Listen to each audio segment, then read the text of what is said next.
Why is there such a housing crisis in First Nations? All housing options need to be available to their community members.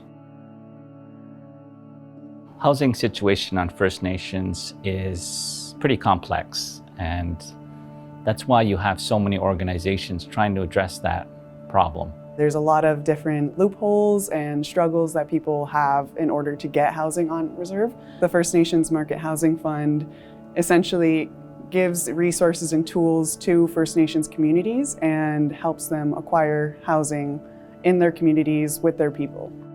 The First Nation Market Housing Fund helps members jump the line, so to speak, between a social house and home ownership. It acts as an intermediary. It helps bridge the gap between the lenders, the First Nations, and the members. It's owning your own home and having pride and ownership of owning a home on reserve that is yours.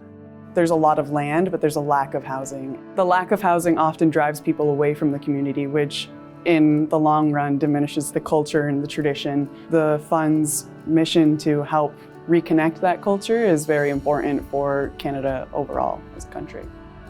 The challenges with building any home or doing any renovations to housing in a First Nation community ultimately has been impacted by the Indian Act.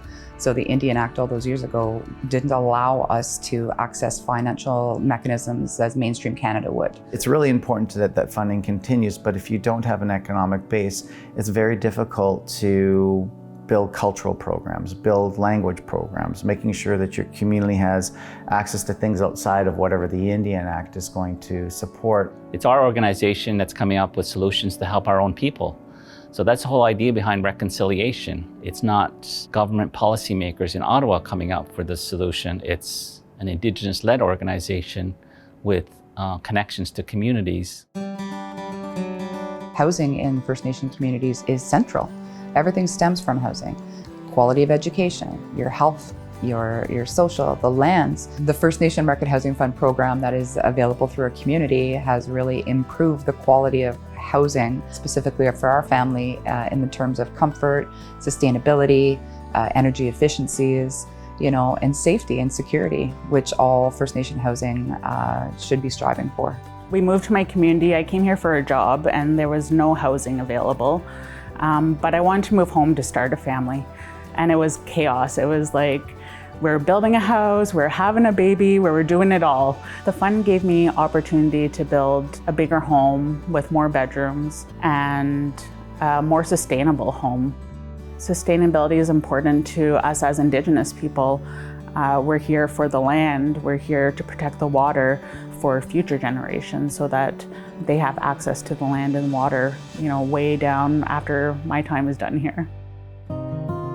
So Bingwiniashi Sandpoint was an existing community back in the middle of the 20th century. What happened in the 20th century was a series of floods on Lake Nipigon and diversions. Federal government took it from the community, flooded the lake, burnt the housing down, displaced our community. Essentially they fought, got the land back. Just recently, I think 2010 is when they first got the land back, and we've been developing it ever since.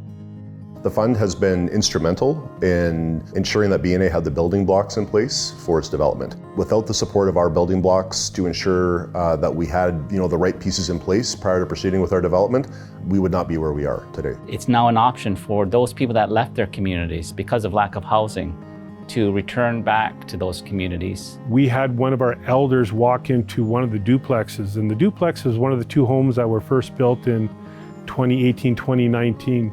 The elder, I do believe is Lawrence Ishquega, walked in and basically said, I never thought in my lifetime that I would ever walk into a house in my community. It was gut-wrenching, it was very heartwarming. With the lumber that we're producing here, we're building homes down in our community, which brings more of our community members home.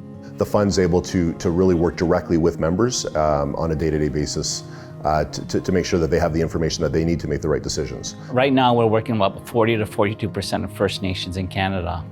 And one of the things that I told my board when I took leadership of this organization is why isn't that 80%? I think in the past our focus wasn't broad enough to the services we could provide to support home ownership on reserve. We want to make sure that we are able to serve a growing number of First Nation communities and have them get excited about working with the fund, because a lot of changes are underway.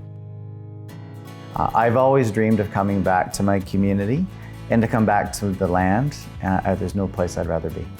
I'd love to see more community members be able to access this type of funding. If you're thinking about building, just reach out to the Housing Market Fund, reach out to Public Works here in our community and see how you can access this fund and build the home that you need or want for yourself and your family. Once things start developing down here, once there's industry, once there's stores, jobs, I'm a strong believer that our community members are going to want to come home.